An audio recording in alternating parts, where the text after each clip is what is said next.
You're listening to the Board Game Snobs podcast, a ridiculous podcast with ridiculous hosts that discuss ridiculous things. And any mention of board games is purely coincidental. And so, without further ado, and with a heavy dollop of shame and embarrassment on my part, I give you the Board Game Snobs.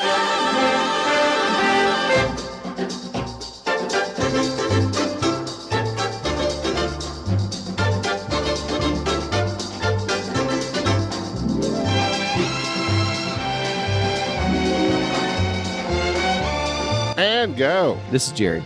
This is Gabby. Hello. I have a idea about movies. So, like you brought up, we were talking about movies the other day, talking about movies, bad movies, good movies, bad movies that you like. I discovered something about myself. I will admit on my podcast. This is my podcast too. A mole. What? On your body. No, admit? You discovered something on yourself. I don't like Tina. We're at Tina's house. You don't like Tina? No, Tina. I want to talk to Tina. Give the mic to Tina for a moment. You did this to me last time. I just want to talk to Tina about something. Tina, you helped me realize something. People don't know that Enrique's sister is Tina, and she lets us use her house to podcast at times. Enrique's on his way to check on his grandmother. And work, but mainly check on grandma. First off, I realized something, Tina and Gabi. The reason I didn't want you to have the mic because I didn't want you to start completely riffing on this. I don't like it when people... My name's Jerry, and I don't like it when people like things that I think are stupid. But I had to deeply root this out. And the thing that helped me root this out was Stranger Things. And so, I cannot tell you the hatred I have for that show. But everybody likes it. And I understand why they like it. But I don't like it. And yes, that's not why I don't like it. I like certain things that everybody likes, like whiskey. It's the water of life. Because Tina, I've avoided Stranger Things. I know Tina loves Stranger Things, and Tina was very excited for the end of Stranger Things, and I'm like, ew, you like it? And I hated on it, and I've tried my best not to hate on it. And finally, when the finale happened, I'm such a hater. You watched it? No, I didn't watch it.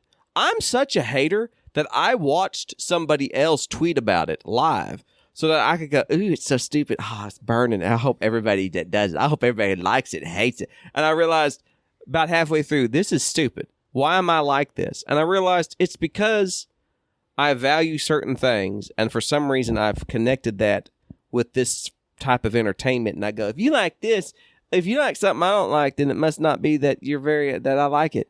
I don't know what I think. You're judging me. I'm judging you. But here's what broke it. Here's what broke me. I thought, if Tina likes it, well, I like Tina. But and I'm like, but why does it? And I realized, well, Gabi likes stuff that I don't like and I think is stupid. Why am I getting on to Gabi?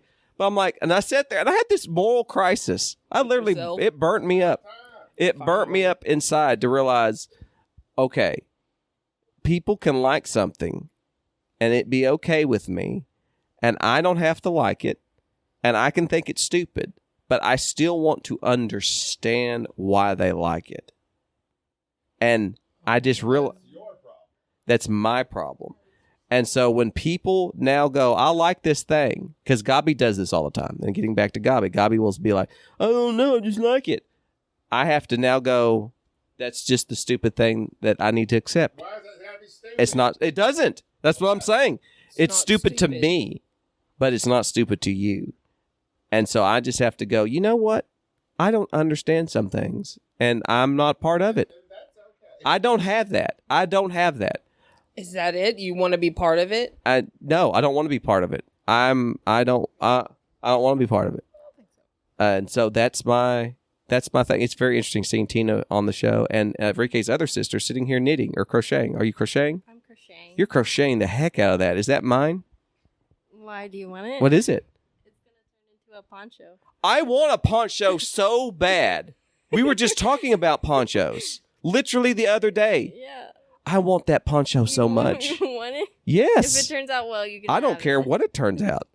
How much? What do you need to say? Partially, $100. He can afford it.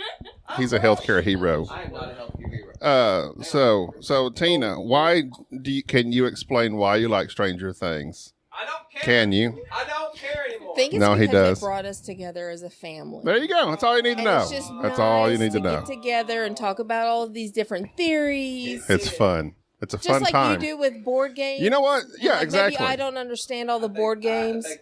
That's And it. we like to have things we talk about and just enjoy together, and there doesn't have to be an overall super deep meaning to it.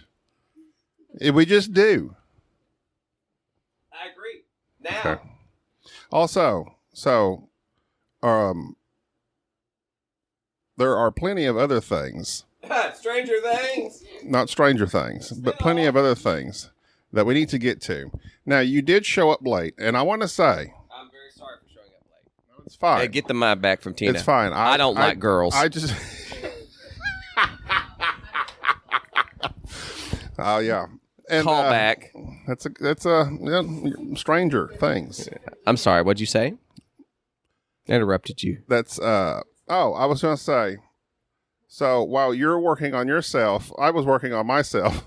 What are you working on? I wanted to call you like at 3:01 and ask you why aren't you here yet? And at 3:02 and at 3:03, all the way up to 3:20. Not 4:20, 3:20. But I didn't. Because I was telling them, like, sometimes I can be. Sierra was asking me, "Are you a type A or type B?" Type A, you're like, Beta? I don't like to use this term loosely, but anal. You are. Like, and you're not. you know? You're not loose when it comes to that. I'm trying to tidy things up, but I'm that person. Like, I need constant updates, and me and you had a fight about this at a previous BGG. Man, we fought like crazy. But I didn't pick up the phone, and I didn't because I was like, it's not that big a deal. Unless you're like dying in a ditch somewhere, which is always my cause for concern. 15 after, I did check my phone to see if you texted me, and I was a little bit hurt that you didn't check me.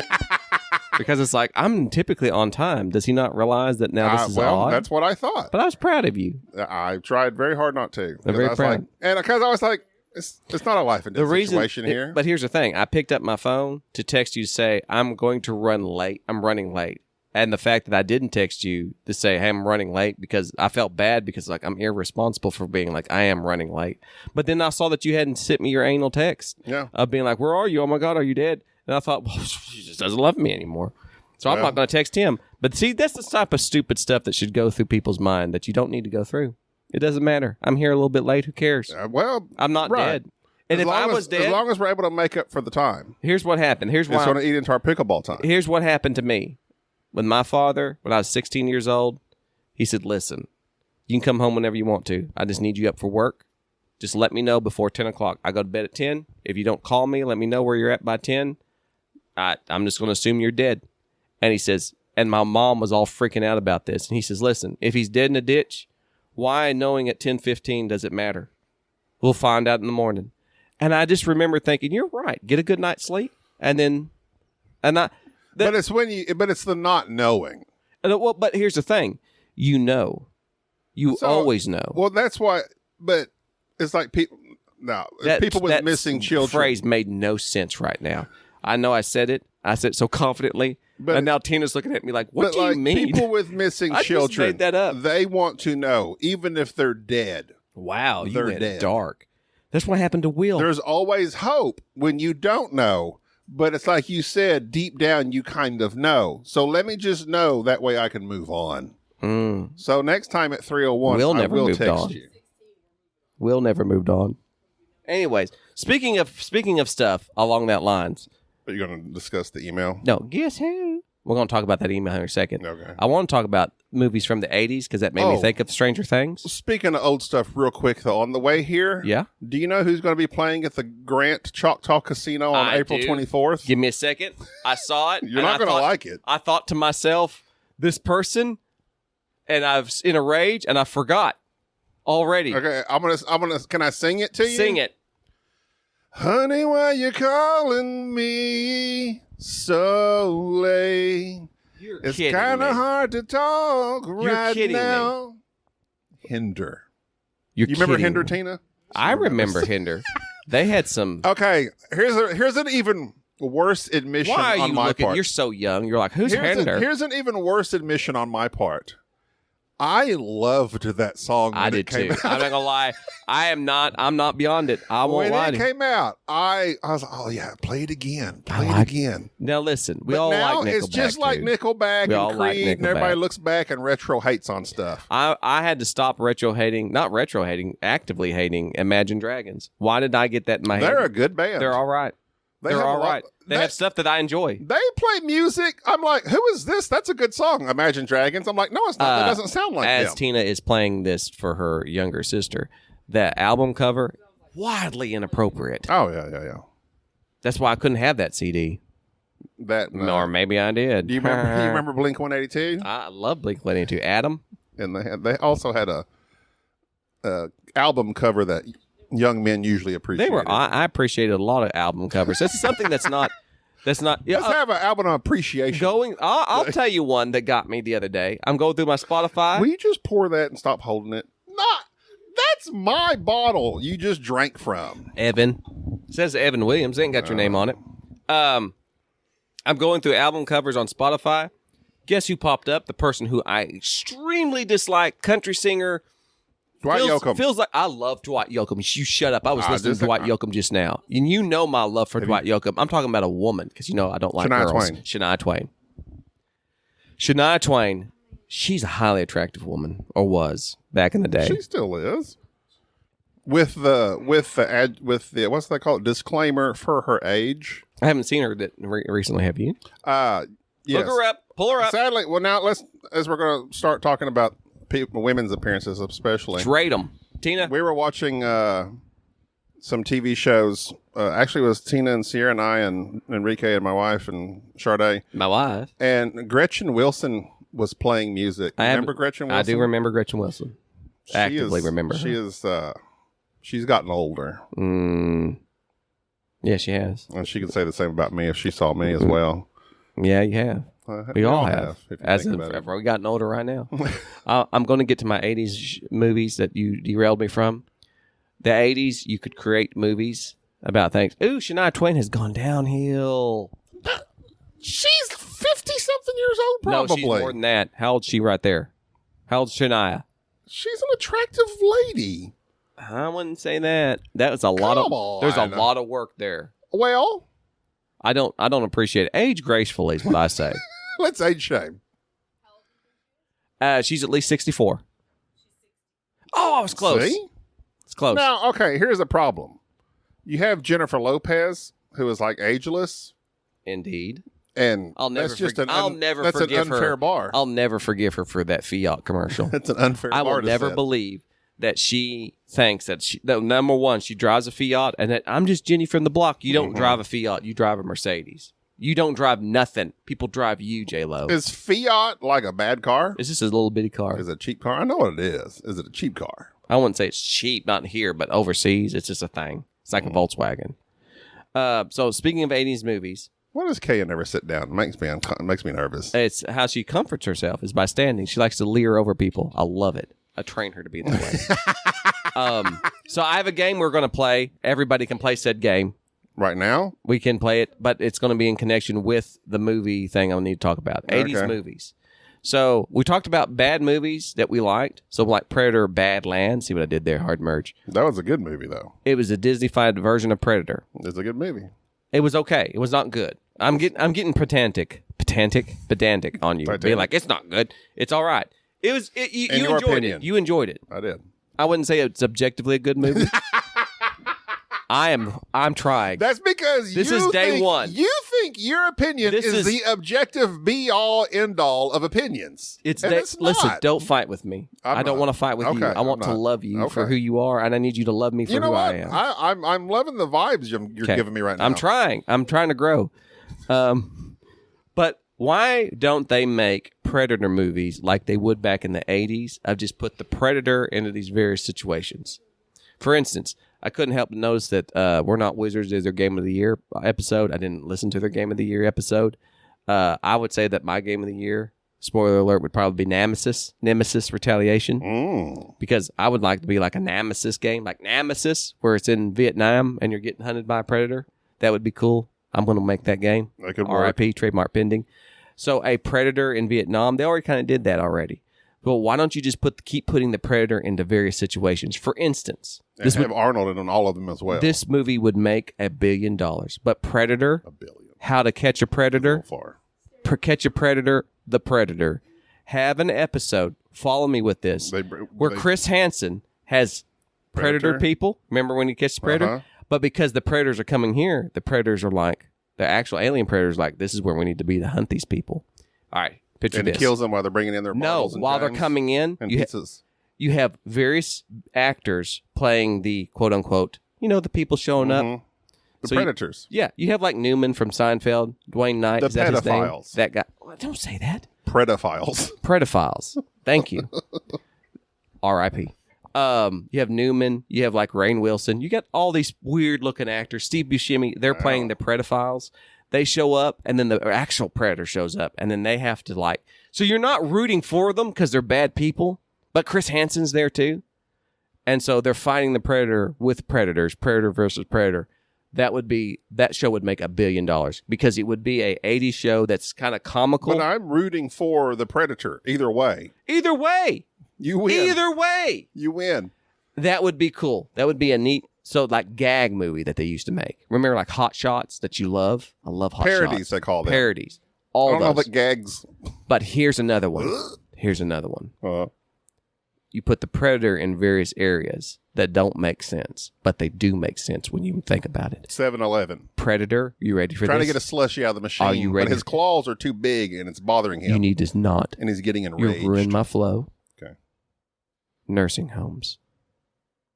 The predator enters the nursing home because. Well, he won't attack because they are not attacking him. Are you ready for this? A nursing home full of old retired mercenaries. Arnold, John Wick, So Jackie the Chan, Expendables. all the old guys. I would even cameo Bruce Willis. He doesn't have to remember anything.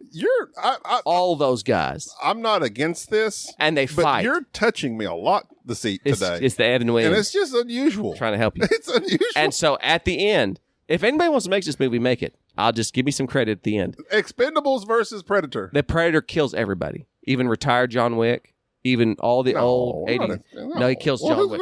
Who's gonna win? But the Predator, the guy that kills the Predator, is the guy that he didn't suspect. It'd be like an old 108-year-old World War II veteran that like gets out his Wilford M1, Brimley puts on his bayonet, and just charges. That would be cool. gets cocooned, receives his youth back, and is vital enough to kill the Predator. I'm all about it. That show would make $1 billion. This whole episode, everyone under the age of 25 won't understand. We don't have anybody under I the age of referenced 25 Cocoon, besides David Predator. and Adrian. They'll listen to us, but they're everybody else. We don't have any young listeners. Do we? You know what? Something If you're a young listener, don't send us an email. Have your parents send us an email. Boy, right on. This is a bad episode for us to be asking for emails from young people. I was at a Mexican restaurant the other day. How old are you, Sierra? You're 23. She's our youngest listener. She doesn't listen to us. That's Enrique's sister. She doesn't count. She doesn't listen to us. My own children don't listen to us. Oh, you listen to us? My daughter So just here's said the she thing. listens to us sometimes when she's bored. Here's the thing. I knew she was my favorite. I saw something in a Mexican restaurant that highly irritated me, and I've seen it before, and it continues to irritate me. Mexicans. How do you feel? No offense, Sierra. The entire family is Mexican. We all love Mexicans. Couples that That's my sit together on the same side of the booth. Okay. That drives me. That seems very absolutely romantic, though, doesn't it? No, Is that see, no, that's what they're shooting for. It's all for aesthetics. Like, oh, I love her so much, I have to be right beside her. It's stupid. I mean, let's ask you this. It's just like people. Here's another thing I can't hang on a stand. second. Hang on one second. Can I derail you for just one moment? Hold that thought. I'm just going to ask Sierra. Give Sierra the mic. Sierra is Enrique's younger sister. Sierra, just imagine this. You're singles, and you going on a date. And this guy, he takes you out to a fine Mexican restaurant. And instead of sitting across from you, he's like sits next to you. Boom. Tell me that's not fire. No. Why not? No, because I have to turn and look at him. Exactly. But it's not. But it's like it's different. I mean, if we were like married and then I want to cuddle with him, then You're at the maybe. Mexican restaurant. Are you cuddling in between I don't know, chips and bro. queso? You're asking someone who never dated. Oh, Enrique's never dated. Sierra's never dated. We got a lot of these. We see a trend here. So are you pro side by side? Send us an email at I'm boardgamesnobs@gmail.com. anti side by side. I love the wanna side by talk side. to you, to your face. Really? Only influencers See, do that. Thank you. Okay, and your next Everyone thing is that you're agreeing. irritated about. All right, I'll get on board with that. People that post something about their significant other, like "I love you so much" or whatever. What? You don't like that? When you live, like, why not just tell that person? You're like, I post a picture of my wife, or my wife posts a picture of me, like saying, "You look gorgeous today." Really? Why am I doing that? Why not just put down the phone, stop worrying about posting, and just tell my wife or my wife me, "You look gorgeous today"? Why am I posting that to the world? That seems like you're like overcompensating for something. Maybe. And it's always those couples. Oh, come to find out they're getting a divorce. You know what I'm saying? Do you know if you feel what I'm saying? As a young person that posts, well, yes, you don't post a whole lot, do you? You post a little. Okay, you can show appreciation, but how often should you show that appreciation? And also, shouldn't you just show that appreciation towards that person? Well, if maybe I don't have. Maybe it's awkward for me to do it in person, and I could only do it by it's posting. awkward for you to tell your wife she looks gorgeous today, or you love her. These are all things you should be able to freely express to your most closest person in your life. Well, I'm posting right now on our Facebook group the exact thing that in relationship to you right now as we're doing this podcast. Oh my God. I'm just saying that I have a modicum of respect for my co-host Gabi, and I love podcasting with you. Monica. You're coming in here with a lot of love today, and it makes me feel good. Maybe you should be late more often. Like, this is a different side of Jerry that I'm used to. Usually I receive the ire and disdain. You are an object of my ire and disdain. And sometimes, here's what I think. Okay. Sometimes you need someone to sharpen you. And then sometimes you need somebody. Hey, sharpen is fine. Dull is by bludgeoning. But you are dull. Are you saying that you're dull because right I there. bludgeon you? Like that. Why would you say that? I know. But friends build up. I know. That's exactly what I've discovered. Friends never lie. And I'm trying to build you up by sharpening you and not beating you to death. I'm fine. I'm good. You're good? I think we should be at a point now where no more bludgeoning is needed. I don't have to bludgeon anybody, but I will sharpen those who need it. And keeping in that said, I'm going to read an email from a gentleman named Michael. I can't say his last name. All right. He says, sorry for this rather lengthy and very personal email. I did get permission from him. Oh, just FYI. You know what? Thank you. I was just about to ask. Did we get permission to read this email? I did. He says, I'd like to send you a sincere thank you, in quotation marks, for your work that you're putting into your podcast. Work. As I posted on the Discord, listening to your show has become a daily part of my life, but it's not only your show. Listening to board game podcasts in general has a special place in my life, and has helped me through some really dark and taxing times. I appreciate the term taxing because we use that in the medical field a lot to indicate whether you're homebound, if it's a taxing effort. Or if it's April 15th. Hello. Do you still pay those? Actually, I don't know if. Please. I don't know when Germany pays their taxes. I don't think Germany pays taxes. They obviously pay a lot of taxes, I would say. I don't know the conditions of the world around me, We unfortunately. played Die Marker, we should know. It's a couple of years ago that I had a bike accident. Yes, sir, I've had the same bike accident. Okay.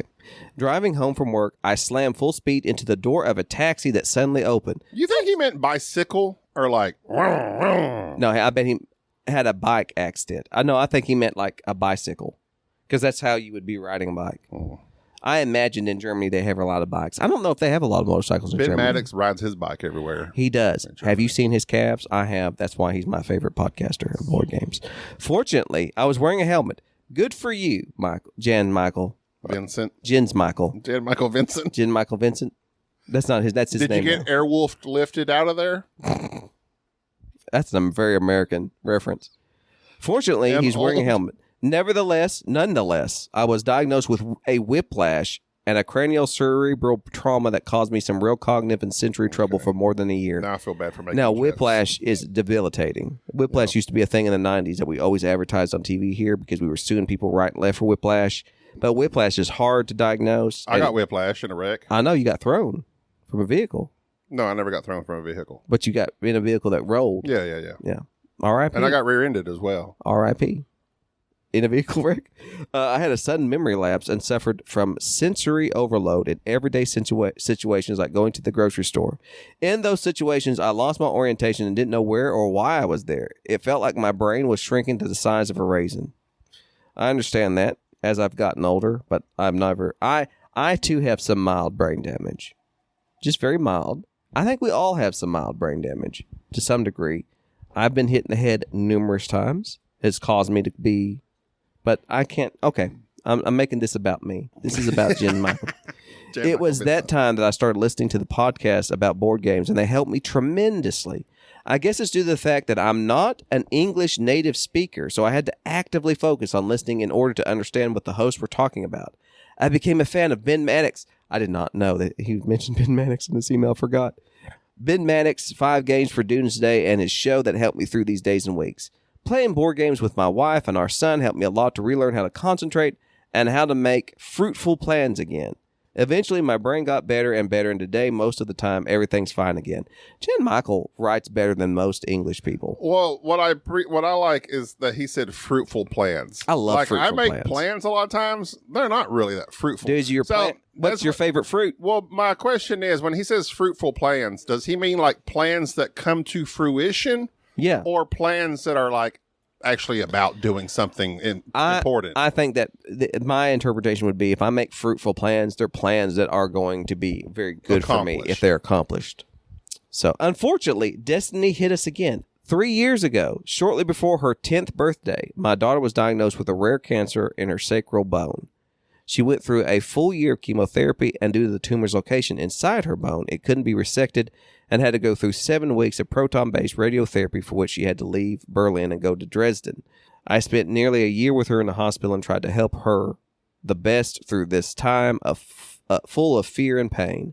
My daughter isn't big into board games, but every time we prepare for our planned and unplanned stays in the hospital, she insists on packing a board game into our suitcase, just in case she has the energy to play it with me. Our family has always had a strong bonds, and this crisis made us come even closer. Nevertheless, the long nights in the hospital were pretty tough, and listening to podcasts was a great relief and helpful way to cope with this situation.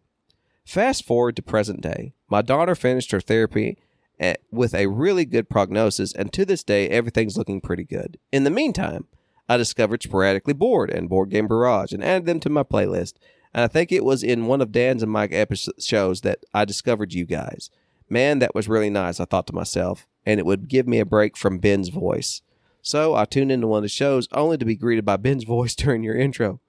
I absolutely love your show and the energy and friendship you bring to it. My daughter is still in fine meshed aftercare with several MRI scans and x-ray diagnostics each year and every year. Every screening means a return of anxiety, and every pain she feels in her back or legs means sleepless nights. Listening to your show in these situations is absolutely helpful to shut down the voices whispering about the potential relapse of her illness. A few months ago, I started writing my thank you to all the podcasters that helped me through these years. As Ben and I live in the same city, we sometimes meet each other. So I wrote a short message to the Tanks and to Dan, and now it's your turn. So gentlemen, your work really matters to me, and I appreciate the energy you're putting into each episode. I thank you for the many hours I could spend listening to you. Some highlights. The return of Darth plagiarism. Bubba talking about Hitler being a real classic. in quotation marks, which is not really the way we think about him in Germany. Bubba's top 5, learning animal facts, dozens of names of animal groupings, that hamsters can't die due to alcohol intoxication, that the terminal velocity of a squirrel isn't enough to kill it, but that fire ants can be helpful when you parachute them does not work. Oh, when your parachute doesn't work. And when you are talking about board games by accident, that's nice too. See, didn't that move you? Cheers to you, Michael Vincent. Michael Vincent, is that his name? Isn't it nice to touch people's lives? I've touched a lot of people's lives. Michael Volkmann. That's a German name if I ever heard one. Would it be Volkmann? Volkmann. They do the W's to the V. Volkmann. It's the Volkswagen. I wonder if he goes by Jens or Michael, or if he you see him coming and you're like, hey, there's the Jens. And you're doing that thing Volkmann that you always do whenever something's very moving and emotional to you. You start making, I don't like. Yeah, I have found what has helped me is just to feel it, and the fact that somebody sometimes just let it sit. I like the fact that somebody was thoughtful enough to send me an email, not just me, but to you and to Enrique, because I'm the star of the show, but y'all helped us. It's us. It's us to thank us for doing something that we enjoy, but it brings them some entertainment and some relaxation, and helps them to kind of not solve a problem, but to relieve a stressful situation, I guess. And the sheer fact that we're touching lives, I've touched a lot of lives. Here's the thing. You shouldn't say that in the episode. You're talking about predators. The fact is that you just have to let things sit and marinate and just appreciate the fact that people have thoughts and feelings about you that you'll never meet. I'll never meet Jan Michael. But yet the fact that I was able to provide him with some mild bit of entertainment, to me, is worthwhile. But also the fact that I was talking about earlier. When I was 18, I went to EMT school with this guy that he was literally going through EMT school, was going to work for 6 months, and then he was joining the Marines. And I remember thinking, what a weird thing to do. Semper Fi. And he said he had 3 goals in his life. He said, I wanted to play in a football game, which he played high school football, got a touchdown. Do Marines go into submarines? No, they don't. They don't? No, Marines are a land-based. They are a department of the Navy, and there's a joke. We're the men's department. I'll go ahead and make that because I used to work with a Marine who was a embassy Marine. So submarines. Corporal Mauler. What Navy? A great name! If you're a Marine and your last name is Mauler, and you're a hand-to-hand combat instructor, that's a fake name. Was that what he was though? That's the guy that I worked with. That's a different Marine. But anyways, this guy went into the Marines. I wonder if there's ever been a Marine named Killer. Like that's his last name. The best Marine ever, Chesty Puller. If you ever want to look up Chesty Puller and look up his life story in World War II, Chesty Puller was the Marine. He pulled next to Best Stone. Next to Best Stone. How do you pull a chest? His name was Chesty Puller. People's names back in the 40s slapped. They had some Star Wars names. What are the Predators' names called? What's their They're the breed? Zygals or Zing. There's the Kaiju? No, that's the big monsters. They're xenomorphs. Gaijin. No, they'll come to me. Kaya. It's like Kaya something. It is. Kaya? Are you a predator? Anyways, speaking of which, he said that this guy that I went to EMT school with said he wanted to play in a football game. He said he wanted to join the Marines. He said, but he wanted to save somebody's life. That's why he was going to EMT school. And I thought at the time, that's why I'm joining. That's why I want to be a paramedic, save somebody's life. And the day came when I saved somebody's life. And how did that make you feel? It was not the greatest feeling ever. It was the greatest feeling ever for a minute, but then it was over, and then you're like, huh. And you think it would be a thing that you would think about and feel good about, but really, you don't, because your brain doesn't work that way. Yautja. No, well, Jens Michael Wolkelman will say your name correctly because it was a very nice email. And, sometimes we don't get feedback.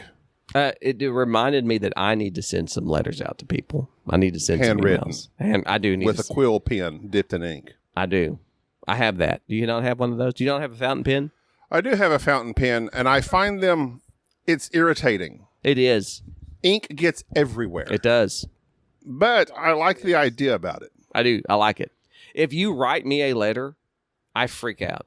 I have everything. Handwritten, you mean? I have every thank you note that has ever been given to me from the age of 15 to this day. In a box. What if they were typed? I don't care. So I have a box that I keep my watch and my rings and just stuff that my tie attacks and things that I'm getting ready and going somewhere by my bedside. I was recently just cleaning and getting stuff out, and there was a note that I had left in it that I just see it every day. C-minor. And I never could realize, what is this note about? And finally I looked at it. It was a thank you note from Enrique back when he was 18, thanking me for something from his graduation party thing. And I don't know. I was like, I keep everything. If you write, and Enrique wrote something on it, and I thought, I can't throw this away. If you write me something, he might die someday, and you can look back upon it. I really think that I'm going to outlive Enrique. I would never tell him that. And here's the thing: when Enrique dies, I'm going to mourn him in a way that will be extraordinary. I say we do it like Vikings. I do too. We're going to light his body on fire, whether that's his wishes or not, and set it out to sea. We may have to kidnap his body because I don't think that's what How can you kidnap a body? Actually, he did say he wanted to be buried the other day. Oh. Which we found kind of weird because everybody's like into cremation these days. I'm big into cremation. I don't remember why we were talking about how we want to be dealt with. How do you want to be dealt dead with? Carcasses. I'm dead. What do I care? All right. I'm going to fire you up. You know what? Chimenea. Put me in my chimenea. Chimenea. No, I think the Viking way is cool. Like put me in a boat and light it on fire with an arrow. Yeah. From What a if they great miss? distance. I always thought, what if they miss? As you just float. I'm sure. Just floating out Surely there. they've got, multiple people shooting. Yeah, you got to have multiple people shooting. My favorite Kirk Douglas movie, besides Spartacus, was Vikings. Speaking of people dying, though, there was a Thai woman that was going to get cremated. Why did I go, Oh, Did I she did not sound mean delicious? that. I don't know. Thai.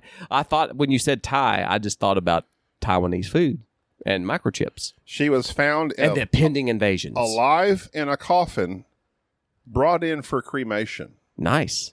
And this is from AP News, so it's a legit source. A woman in Thailand shocked temple staff when she started moving Analysis paralysis news? in her coffin after being brought in for cremation. Wat Rat Prakhong Tam, a Buddhist temple near... Wow. I probably shouldn't try to pronounce that. Do it again. Wat Rat Prakhong Tam. Perfect. Perfection. A Buddhist temple in the province of Nonthaburi on the outskirts of Bangkok.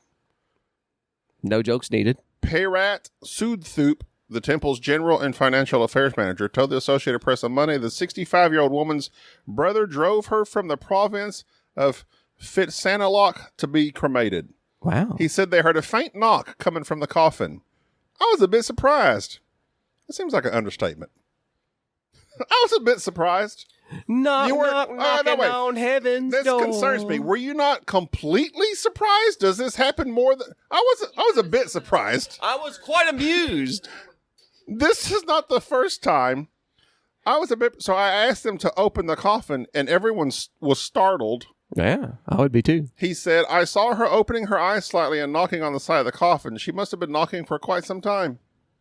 Knock, knock, knocking on heaven's That all sounds door. very sus. Like, I think there's lots of people being buried alive in Thailand. If you were simply a bit surprised. Yeah. Yeah, so they used to have the bells. You know about the bells at the coffins? Mm-hmm. So used to in medieval times. Number one, there were some very famous people. I think it might have been, don't quote me on this. I know that you will. I won't. Maybe George Washington or somebody of that nature that wrote that they wanted their heart removed before they were being buried, simply because they didn't want to be buried alive. But they used to, at coffins, used to have bells that were up by the headstone that was down by into the coffin. So if you woke up and you were interested in the coffin, you could ring the bell. And if people would hear it ringing, be like, oops, we buried that one. My bad. My bad. If you're ever buried alive and you need to get out, here's what you do. First off, you're going to have to kick, obviously, to get your way out of the coffin. So that's going to be the main thing. And you can kick your way through the coffin. I've kicked my way through brick walls. They were on fire, but you can do it. But you have 6 feet of dirt above you. Here's one. You kick downward some, just to break it. You kind of kick downward, kind of get you like a rut going a little downward. And then when you kick upward, you just have to know, once that dirt starts coming in, because it's going to be freshly buried, you're going to have to get after it. You're going to have to dig your way up and quickly and be moving and making air pockets as you go. You can do it. It's possible. People have done it. but it's not as, it's collapsed in and I'm done. No, you just got to commit to the act and keep at it. Has anyone ever gotten out of a coffin buried 6 feet deep? I'm pretty sure I looked that up, and I'm pretty sure, yes, they have. There's been people who have been buried, not in coffins, but underneath grounds that I know that have dug their way out. There's people that have been in avalanches that have dug their way out. You can do it. You just have to commit to the fact. That's more reasonable. Snow is light. You're about to get a strongly worded email from somebody who knows better. Well, I mean, I understand it's quite the force, but like if it's happening to you, like you can actively like create an air pocket around you. You think so? Whereas a coffin, you have this dirt that's already piled on top of you. And how are you going to dig out anyway? Are you saying, you said kick, but how am I going to get down to where my feet are in a coffin? It's impossible. You can kick your way out. You can kick your way out. Yeah, you break it and then kick upward. Yeah, but that's where my feet are at. I can't move. That coffin is very small. Unless I'm an extremely small person and can do a 180 in a coffin, which then it sounds like you've got a lot of wasted space in this coffin.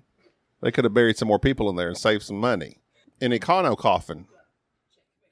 Yeah, just make sure they're dead. Just double tap them. Just when they come in.